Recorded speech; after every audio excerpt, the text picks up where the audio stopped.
Hello, hello. So we have Dave Jones or Jonesy on the night before Sidra's back tonight, back to front yard ultra, where the last man or woman is standing. Just a quick Q&A the night before, just to see how you're feeling. How are you feeling the night before? Yeah, so it's the night before, Thursday, 21st of May 2026. So heading into my first attempt of a backyard ultra. So very excited.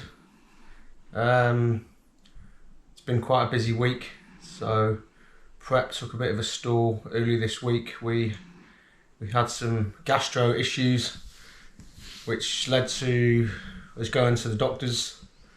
Long story short, we went for an MRI scan, a CT scan of the abdomen, but hopefully now the night before, all those issues are fixed. So quite a surreal moment that it's now here. We've been putting in the prep. There is an element of nerves, but I'm not too sure why, because it's not so much a paced event. I think it's the anticipation now. The idea is not to be fast, but to be last. So just in relation to, I guess, your strategy, what is your strategy going into the backyard ultra?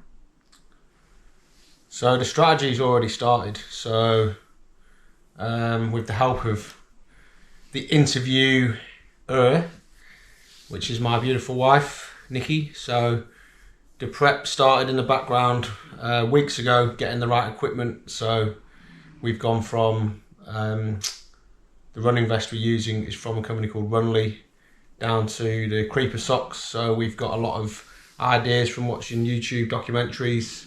The world record holder, who is from Perth himself, Phil Gore, and we've sort of developed a strategy based off that, down to the soft water bottles, down to the nutrition. So before we sort of go into maybe the nitty gritty, we've carved up for the last couple of days, which due to the stomach issues, some of it was hard to keep in, but we've carved up today.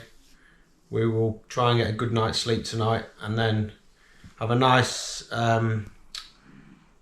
fresh but clean breakfast in the morning, which will consist of sausages, hash brown, eggs, some sort of bagel, and then get set up tomorrow morning, which we'll film.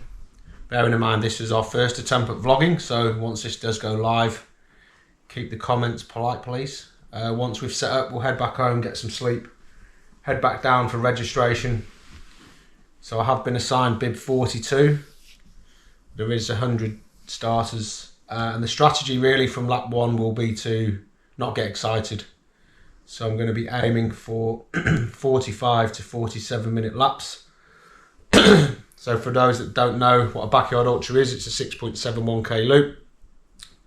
We're lucky ours is round Herdsman Parade in Western Australia. Compared to others that happen around the world, Herdsman Lake is very flat, bitumen, bit of gravel, so it's not these muddy fields that you can find UK, Europe, or over in the States. So we'll be monitoring that lap, and then from there it will just be a case of communicating with Nikki if I need to whilst I'm out on the lap, making sure we're getting in the right hydration salts, not too much, the right liquid carbs to start with, and then just trying to keep that lap times consistent. So just a quick one, what was the motivation behind wanting or choosing to take part in a backyard ultra? I mean, I've always loved my training, but the last 3 years I've been very regimented. So sort of weight training, bulking up, cutting down, bulking up, cutting down. Had a gym coach who's actually a pro himself in Perth, and it's not the fact that I wasn't enjoying it anymore, because I still do that type of training. I felt as I wasn't going to compete, there is a desired goal when you cut weight, but I just found that I wanted a bit more of a mental challenge. Mental health is a big thing at the moment, and as a lot of this run from lap 3 is going to be in the dark, so I want to do something for mental health in general, but I want to see, being ex-military as well, I want to see actually how mentally tough I am, when it does start to kick in, the pain kicks in, people will start dropping out. When my body or when my mind wants to maybe start giving up, I'm aware that your body can go 60%, is generally what they say, more. So I want to push that body and mind as far as I can take it. So how have you prepared specifically for this run? Training-wise, food-wise, nutrition? In terms of a backyard ultra, and a lot of people that will watch this, some might say not enough, but I also have mates that have done backyards that have overtrained, and from that have sustained hairline fractures. So my training was, the food sort of stayed the same, 5 meals a day, all food weighed out to the gram. Still been in sort of a cut phase, so my body fat could be deemed as too low for this type of event. I'd say I'm sitting 10%, maybe sub 10% body fat. We're sitting around about 2,567 calories a day. So yeah, in the morning still doing the weight training, and then at lunch getting in the runs on the treadmill. I have actually been doing longer runs, 25k sort of thing on a treadmill, and the reason why I did that is to get the mind used to being in that mundane environment. Have gone for runs on, actually out on the road, but I've tried to focus on boring my brain, which is achieved on the treadmill, which will hopefully stand me in good stead. Which, when we did a test lap last Thursday, myself and Nikki here, we put Nikki's bike in the back of the car, headed down to Herdsman Lake, and we just did one lap, and I found it actually quite refreshing being away from that treadmill. The only thing I'd say I'm unsure is we haven't done that run at night, so that will be a test with the night light, but I'm just going to have to adapt tomorrow night when that kicks in. Yeah. And how do you think you'll go with the weather and the cold? Obviously, we're coming into, well, we are in autumn at the moment, but it's looking like, 21 degrees for Friday, Saturday, but down to lows of 3 overnight. I mean, coming from North Wales and the UK, I'm very much used to the cold, and I am somebody who likes the cold. I am not somebody who likes to be cold and wet at the same time. So I think we've prepared well. We've got the thin woolly gloves. We've got the bobble hat. Your head retains heat. Where we've got the running jacket, but we've got to be mindful of the sweat content. I don't think I'll have a problem with the cold whilst I'm on the outlaps. It will just be mindful again, communicating with yourself. And then once I am back for the 15 sort of minutes, we need to make sure that I'm keeping warm, which we've got the right attire to do that. We've got the massage gun, we've got Voltaren, we've got the duffel coats. So that's how I think I'm going to manage the temperatures. Obviously, we've got multiple change of outfits, and then we'll just adapt. Hopefully, I'm pressing into Saturday day, and then we'll just adapt if the sun's out. We'll just have to monitor that as it comes. So, do you have a goal as to where you want to land lap wise, or do you not want to disclose that? I have a goal and a realistic goal. Have you got a stretched goal, or do you have I have a near goal and a stretched goal, and that's something we're going to have to monitor, because during the night, again going off the advice of the legend himself, Phil Gore, we will be trying to increase or decrease the lap time, should I say. So we'll be trying to monitor when I may need some sleep, and we'll be trying to maybe push that lap times to closer to 40 minutes. So if we can keep the pacing and trusting that my body will hold out, which I think it will, to achieve my goal. The goal is a minimum of 15 hours. So the minimum of 15 hours will take me to, we'll be finishing at around about 06:45ish on the Saturday morning, and that will get me 100.5 Ks. I would ideally like to hit 24 hours, which will be 160 Ks. If I went anything past that, that's a bonus. But as they say, it's one loop at a time. If you're thinking straight from the get-go of 100 kilometres, the goal's too far. It's in this sort of event, it's one more loop. So it's 6.71 Ks at a time. So a basic one, what are you wearing on lap one? What's your equipment and your attire for lap one? Yeah, so we're going to pop out into the dining room soon and go through some of the party pantry, because if I don't do very well, we've got enough food and drink to host the party. Look, we haven't gone out and bought brand new running gear, so I've gone with what I know. So a lot of the shorts are from the Wildlife, which is a CrossFit brand. However, I've never had any issues running with them. We have gone and bought some skins, so we'll be mindful of the chafing from the get-go. So I'll be starting off with some sort of light grey, the Wildlife shorts and a singlet. Then from there we'll just be monitoring again the sweat. We've got a dry Nike quarter zip top when it does start getting a bit colder, and then if need be, as I say, we have got the run jacket, but I did sample that on Thursday day and the sweat content was pretty high. So you're going out with a running belt, not a running vest to start with, yeah? Yeah, initially every lap we'll be going out with the running belt, the bib, as I say, a size 42. The bib will be attached to the running belt, which is another tip I've picked up. So the idea with that is, excuse me, if your bib is attached to your running belt, all you have to do each lap is unclip your running belt. You're not having to unpin it from your clothing. So all these little tips help, down to we'll be taping up each individual toe tomorrow morning. Little tips I've picked up, even taking your toothbrush and toothpaste. I've had a colleague from work who was very kind to lend me 2 sort of camping showers. So it looks like they hold roughly about 20 litres of water. So I'm going to have 40 litres of water. So as you know, as most of us are aware, you have a cold shower, it's going to wake me up. I should somewhat feel refreshed. I feel like we've left a lot of stones, we've not left anything unturned. We are obviously going to encounter things we've missed. We're going to take lessons from it. But for my first backyard ultra, I think we've put a lot of thought, and my lovely wife here has been doing a lot of stuff the last few weeks to get this organised. So I guess that's your question. What superstars have helped you so far? What superstars have helped you so far? Well, I'll say it because hopefully it's going to be going on YouTube.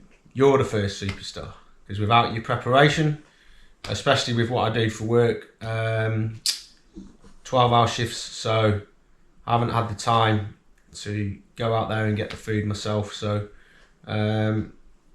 motivation has to start from yourself. So my family, that's the motivation. When you're talking about superstars, it doesn't really come into it, but watching the amount of documentaries we've watched most nights for the last couple of weeks, you're looking at Phil Gore keeps coming to mind. So I believe that he's a fiery only down the road in Armadale. But this bloke's, for those that don't know, look up Phil Gore. He holds the world record. So that world record was achieved last year in Queensland, I believe, and he achieved 114 laps. Excuse me. So that's 114 hours, achieving 798 kilometres, which is 5 days. Now, how that works is you need, basically, when the second person drops out, you most of the time have to do one more lap. So it's not a case of you can keep running for days to see what you can achieve. It's when there's 2 of you left, you'll push each other, and then everybody else. The second is called an assist.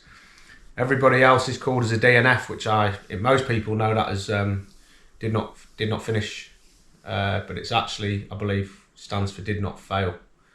So that's quite good. Only a couple of questions left, but one of them is, what's on your playlist? It's actually changed. So, and some people I'd like to actually thank on here. So, we recently went to a good music festival with our second family, the HEP group, Human Excellence Project. So I was always sort of into sort of dance music. That's sort of now gone into sort of maybe sort of trance bass. So haven't got a set playlist for it, but it's I think I'm just going to monitor it.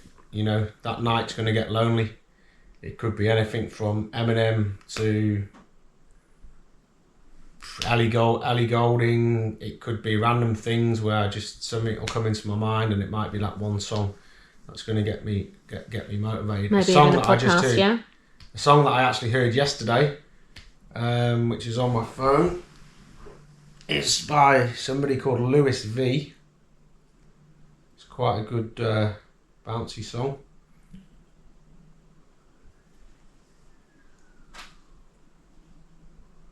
And it's called Chapter and Verse.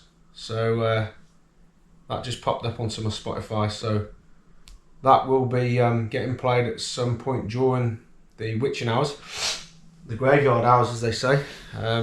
Yeah, but nothing set in stone. Okay. So 2 more questions left. What will you rely on to be your dig deep or phone a friend tool to get one more lap? If you're at the point of saying, I'm done, what are you going to do to dig deep for one more lap? There's a few things. I mean, one of the things we've got is when we go out to the dining room in a moment, I came up with 5 or 6 phrases which I put on a Word document, sent to yourself. They're going to get posted up in the gazebo. So if I come in and the pain's obviously going to kick in at some point, I'm going to try and take some strength and motivation from that. I think motivation, I kind of want to make other people a bit more prouder than myself now. So yourself, Lucy, Jack, Maisie. So when things get hard, I'm just going to try and tell myself I'm still alive, one foot in front of the other. So long as the mentality will be, so long as I'm completing that lap within the 60 minutes, I can start the next lap. Now that might be quite naive because I've never done this before, but I'll be getting strength from yourself. Could be the music song. You know, I've told quite a lot of people I'm doing this event for a reason, because I know it's going to get tough at some point, and then that will help me continue on when I want to achieve that one more lap, because I will be very disappointed in myself if I don't achieve minimum 15 hours. Okay, last question, and an important question. What is going to be your post-run refeed meal? So, I'm going to say Nando's. Ooh. One, it depends how much food we've got left in all these goodies we've got. But the nice refeed meal may have to wait, because we go straight into, if I do happen to get through Saturday, we have been invited to one of our friends' lovely 60th birthday. However, if I'm still running, we'll still be running. And then on Sunday morning, we've got my daughter's under 13 soccer match, who I am the assistant coach for, at 8 o'clock. So I dare say the refeed meal will wait till Sunday regardless. And then I'm hoping it will be a nice double chicken burger Nando's with extra hot spicy sauce, a bowl of ice cream drizzled in honey, maybe some chopped chip cookies. Okay, I just heard Nando's. Happy with that. Okay, well, that's the end of our Q&A. We'll go through and video some of our equipment. Keep filming, yeah, so we turn off that. So we just popped into the dining room. So some of the big stuff's already in the car. So obviously we've got the brand new gazebo. There's a lovely wife there and the support crew. So we've already packed some of the big stuff. So the gazebo, the camping table. We got a new deck chair, camping chair. So the big stuff's already packed, but we'll film that anyway tomorrow. So just to go through some of the stuff that we have got. Just turn the camera around. So with the runners, I already had the pair of the Hokers. They're sort of going to be my backup trainer. We'll be starting off with the Brooks, so very lightweight. Been really enjoying running them. And they are the Creeper socks, which these ultra runners do swear by. So really looking forward to test them out. Have done some practice runs in them. As mentioned earlier, so we've got these brilliant sort of camping showers. So we'll be getting them filled up. I dare say they're going to be a real big asset. One thing we have got is just doing some research from, I think his name's Tim Moffat. He put up after doing Herdy's in March his sort of strategy. So we've got an Excel spreadsheet of each lap and the sort of nutrition. So that's from my lovely wife, who is my support crew. So she'll be ticking off that each lap. We've got 4 of these sort of soft flask gels, so they're going to be really handy. So we've got 2 here now. So that will be sort of be running with sort of. I'm going to be using Sports Fuel, which is from Bulk Nutrients, but also they do have Aid Station Tailwind, which I've never tried, but a lot of the ultra runners swear by that. So that is outfit 1. Then obviously I'm not going to get it all out, but we've got about 12 changes of outfits here. We've got the massage gun, and then these are the signs that I made up in work. So we're going to get these on the gazebo. So what have we got here? The night will watch you, the cold will test you, the sun will rise, just one more loop. When my mind wants to stop, remember my body still has 60% left. When it gets hard, remember pain is just weakness leaving the body. That is definitely something I got taught in the military. I like this one that I come up with all these. When you think you can't, you can, because others will. Consistency is key. No need to be fast, just finish last. Pace your yards, so the yard is 1 loop. And remember why I started this and not how I'm feeling when it gets tough. We've got coconut water, almond milk. We're gonna duplicates. Yeah, so these are all duplicates. We've got ginger ale, which we will open and make that go flat. Same with Coke, so obviously we want to take the fizz out of it. One thing they do, so if we get to lap 22, so obviously 2-2, literally, for all runners, and this will be mine, so all runners have to wear a tutu. So I'll be going with red, and then the support crew are encouraged to do the same. So Nikki's is sitting there nice and yellow. Obviously a towel, a couple of towels for when I need a shower. We've got the beach onesie, which will help keep me warm at night. We've obviously got my thick, that's a Tommy Hilfiger jacket. Moving on, we've got a hospital of first aid kits, so bandages, we've got heat packs, we've got decent talc powder, chafe powder, painkillers, we've got deep heat, we've got Vaseline. The list is endless there, so but better to have too much than not enough. We've got lamps, headlamps, lamps for the gazebo, batteries. Then moving on here, we've got half of Woolies. So anyone that doesn't know Woolies, that's the shopping store. Or for any UK mates that might watch this, similar to Asda. So some of the things that they say is good. So we've got sort of noodles. Obviously we've got gummy sweets. We've got bread. We'll be doing sort of jam and peanut butter sandwiches, rice crackers, rice, soups, crisps or chips as they're called over here, soy sauce, cookies. Before we get into the normal chocolate, so we'll be going with some 90% cocoa, which I actually have in my diet anyway. And then just for a bit of comfort when the mind is really kicking in, which she's gone with a mini bar.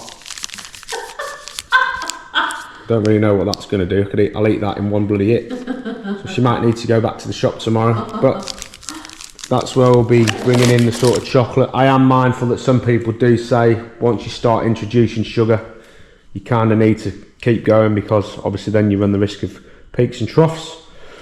Everybody's favourite, well they are mine anyway, and they're not actually high in calories, so if we need to we'll jump onto some Cocoa Pops with some milk. And then this nice juicy bag here, that's my snacks that I'm going to be taking out with me. So Nikki will have what we call an outbox, which I thought was a good idea. So when I come in from my lap, there'll be an outbox, so then I'll know that everything in that box is what I'm taking on the next lap. So again, we've got some snakes, some LCM bars, some roll-ups, some apple puree, which we got off a documentary the other day, so, some running gels, which are from Supmart, just in Coburn. some sultanas, and then some shorts for the shower. That's the rest of your equipment. Yeah, so we've got the bladder if I actually just want to run with a normal Camelback. We've got compression sleeves, which have been quite good. We've got a speaker obviously for music when I'm back in the gazebo, some more soft running flasks. We've got a cap, the woolly gloves, the run belt. We've got about 5 or 6 power banks, and then there's the actual running vest.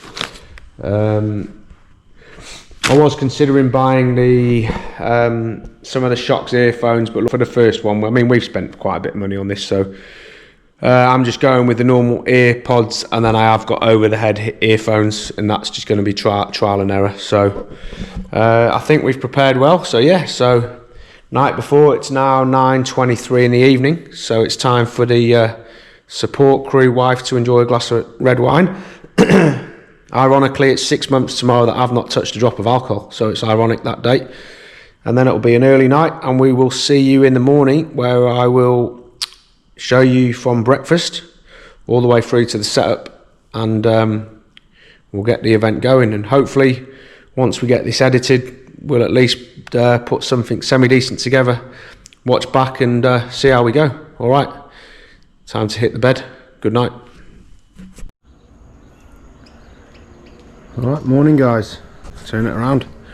So here we are, the morning. It is now 7:10. We're coming up to 7:10.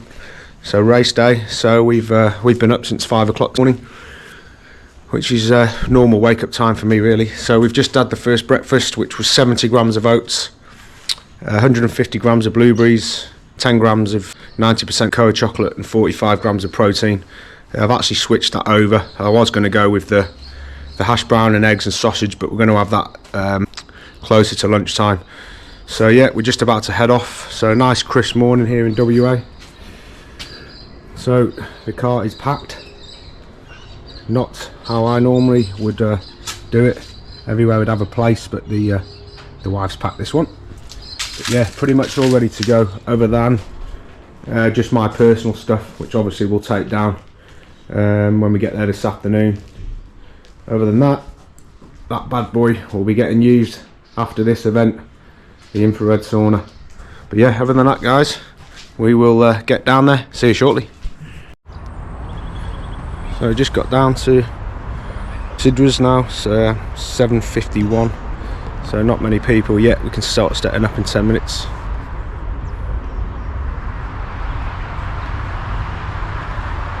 So you got the crew setting up the gazebos. So yeah, hopefully we'll get our pitch soon and get set up. Up to Herdsman Lake, he's driving. Try not to have road rage.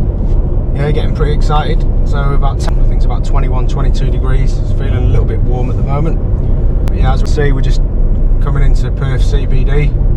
So for our friends over the pond in the UK,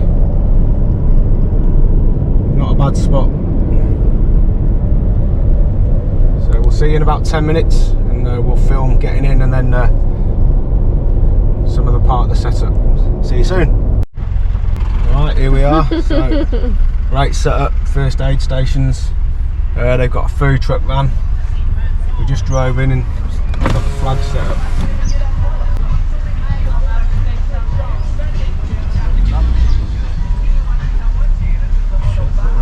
So that's the finish line.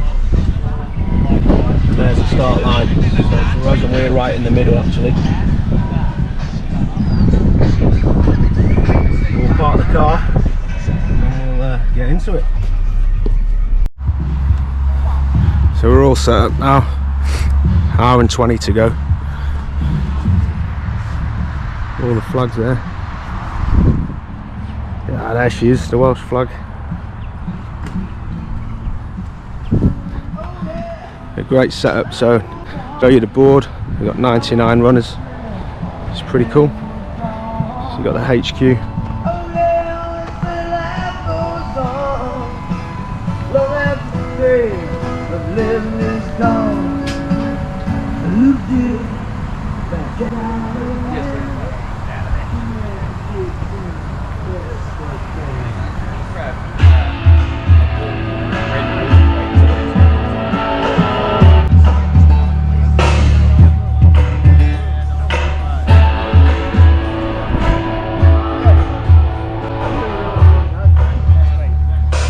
get into it.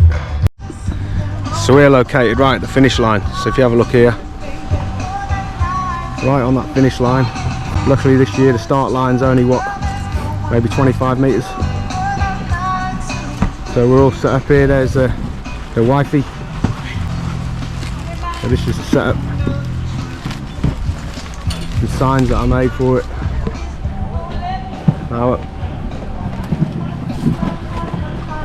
so yeah, checked in, bib 42. It's just a case now of staying warm and we get into it. Safety brief coming up now, and then about 27 minutes to go. So we got the ankle chip there. It's coming around pretty quick now. We're all set. Number 42. Got his reclining chair, winter jackets for lights, all the nutrition, hydration. Hopefully we're all set.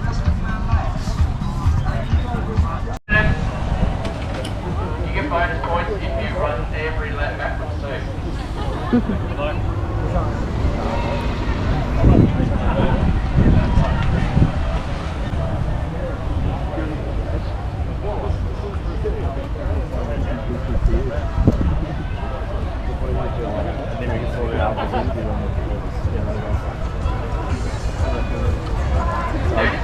Doug.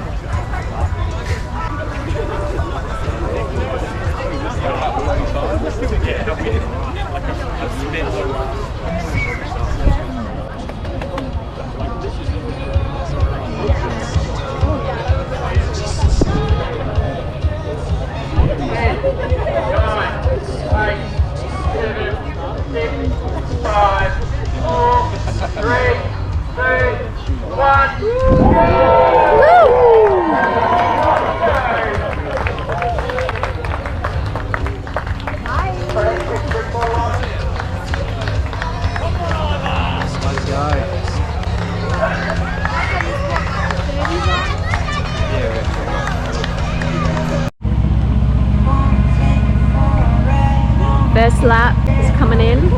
Let's go, Jones. Come on. Came in about third on the slab. Hey! Lost a bib.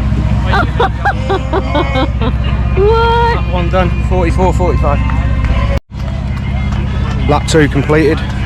So we kept the laps pretty even. 44.45 and 45.10, I think. So was 13.8 k's done, heading into lap 3 in, what we got left? Lap 3 in 11 minutes. Here he comes, all in black, a little bit tricky to see. Let's go, Jones. Good job.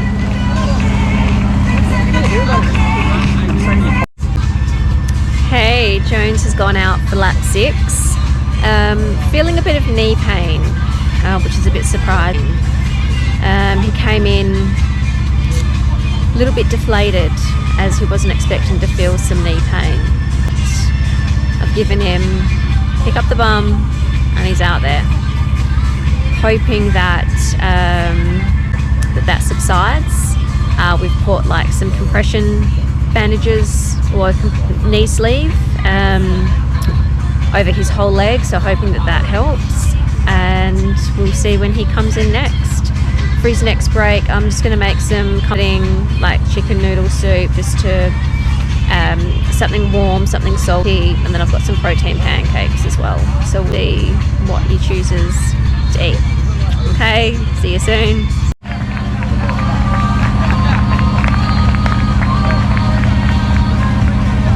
Here he comes.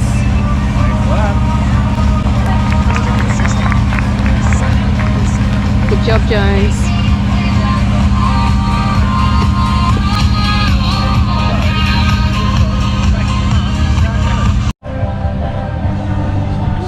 Still 15 left. 15 left, 1 minute to go, lap 22. As you can see in the tutus.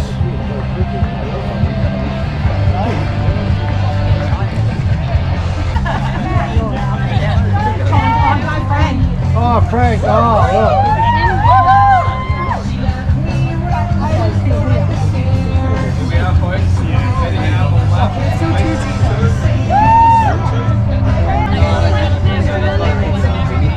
So these guys are now going out on lap 22 for 2-2, which means they're all in the 2-2s.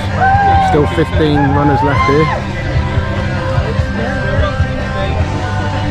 Colourful bunch now, aren't they, Jack? Yeah. One of them has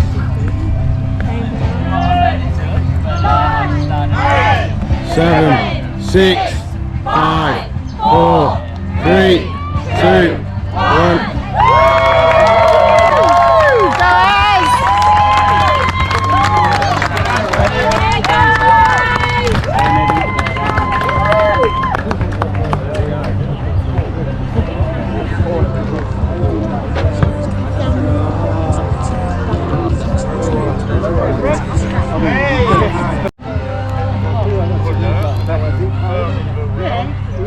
Against me 45 years old.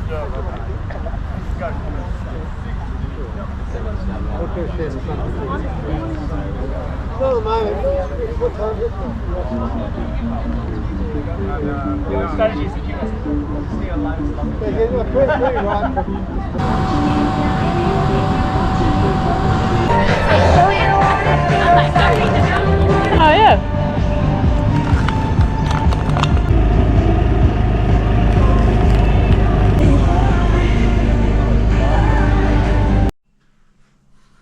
Hello. So now Sunday, the 24th of May. So where are we? Just over a day and a bit, I suppose. But the event finished yesterday. Just a quick recap. So first backyard ultra. Yeah, the first couple of laps felt good. Definitely harder than I thought. So we probably next time will drop the pace to maybe 50 minutes per lap. A strategy that I adopted from speaking to a few people was the run walk. So tried to go 6 minutes running, 2 minutes walking, which was working well until it wasn't. But yeah, lap 4 was quite interesting with the cold. Lap 3 actually started feeling twinges of cramp, which was quite surprising. But yeah, I called the support crew. A lovely wife here, and we got some salty soup into me at the end of that lap, and then lap 4 went out and started to feel a real sharp pain in the side of my right knee. So just here, after doing some research, I think it's ITB syndrome. So I was quite pleased with my efforts to then go another 7 hours. Even the 10th sounds easy now after a full night's sleep, but lap 10 still did it in 51 minutes. I had a 9-minute break. But yeah, especially being in May, it was extremely cold. And I decided to call it there. So it was actually 68 Ks, our lap was 6.8 Ks each lap.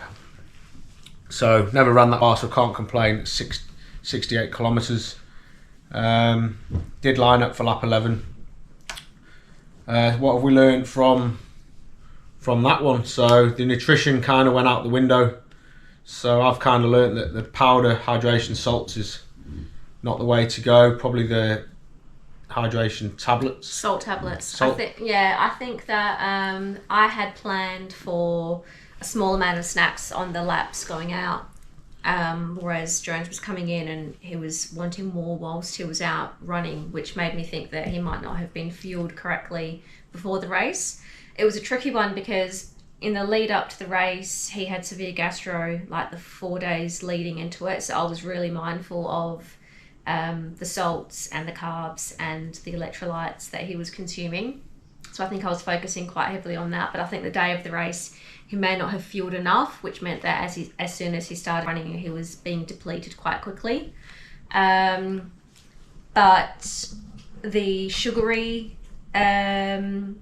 energy snacks, he was getting quite sick of the sugar. So the salty broth, the pot noodles, those kinds of things were quite handy to have. But I think just talking to a couple of the other runners, they were utilising salt tablets as opposed to hydration salts, which I think was quite clever. No dose. Nodos, which was also a real popular choice. Everyone was using pot noodles, eating pot noodles before the race, during the race. That was probably one of the most popular carb loading snacks. What else?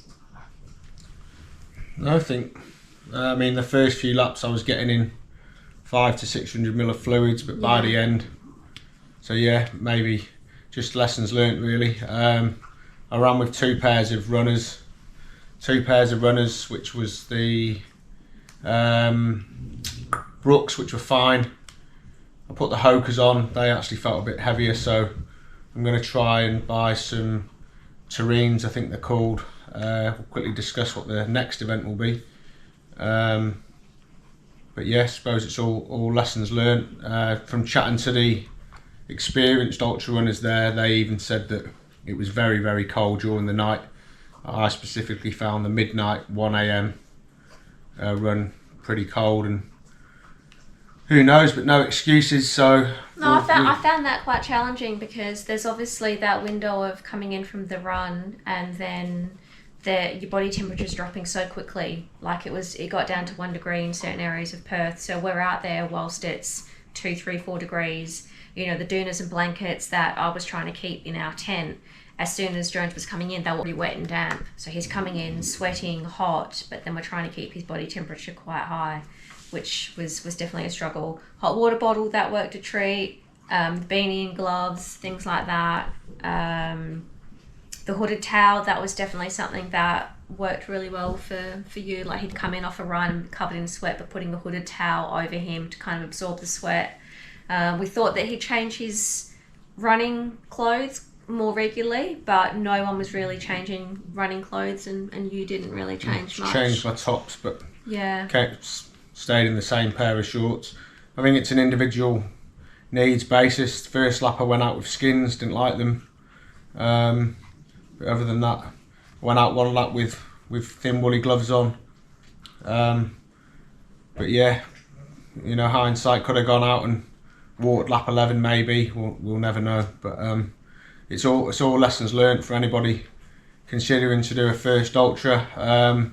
Things do go wrong. We tried to use the massage gun. Never had any dramas with it. At end of lap 1, go to use it, and now for some reason it only works if it's plugged into the 240 volts. So just wasn't holding charge. That went straight away. Probably have a foam roller next time. A tennis ball or lacrosse ball, and then maybe a couple of different straps. I did have compression sleeves, but that leads on to the next one. So yeah, firstly, well done to the 99 runners that started. Great to meet some brilliant people there. Great event organised by the crew, Ultra Series WA, and we had a couple of decent lads next to us. So good to meet them. But congratulations to the winner, Shane. So he finished at midnight yesterday, so Saturday evening, Sunday morning, completing a total of 32 hours, and looked very, very fresh from the videos I've seen on social media, going out on that 30-second lap to win. So congratulations to Shane. And that leads us on to the next one. So we've got a few months to prep now, and then leaving Sidra, I said I don't know if I'll do one again, and then within 12 hours we're going to do the Light Horse Ultra on the 7th of September. So that's up in Woodvale in Perth, Western Australia, and that is to do with the Light Horse Regiment, so a military or sort of for the veterans type thing. So you have a choice of 3 hours, 6 hours, 12 hours or 24, and that's a 2.6 kilometre loop around a paddock, and it's basically how many loops you can do with the time that you've chosen in that 24 or in that time period. So I've chosen 24 hours, so there's no on the hour per se. They change the direction every 3 hours. So you know, if you want to have a 2 hour sleep in your swag, you can do. So we'll be adopting the same sort of format, run, walk. We will get the things that we learnt from this last one, and we will just see how we go. So my target on this one was 100 Ks. It was a lot harder than I thought, so I'm not going to go into this next one with any target. I'm going to listen to the body and see how we go. So that is September the 7th. And yeah, the good thing with that one is if you are in the military or an ex-serving veteran, then you actually get the event for free. So for me, the 24-hour one was 379 Australian dollars. So being ex-military myself, I got that for completely free. There was just a small fee, which was $26. So really, really good cause, and really, really good sort of motivation to get out there. So extremely looking forward to that. Support crew, any last words? Nope. No, not at all. All right then, that concludes. Please like and subscribe. Our first YouTube sort of vlog, if you like. So do apologise if it doesn't come across too good. Hey, but we all start somewhere. And on to the next one. Please like and subscribe, and we will go from there. Bye bye.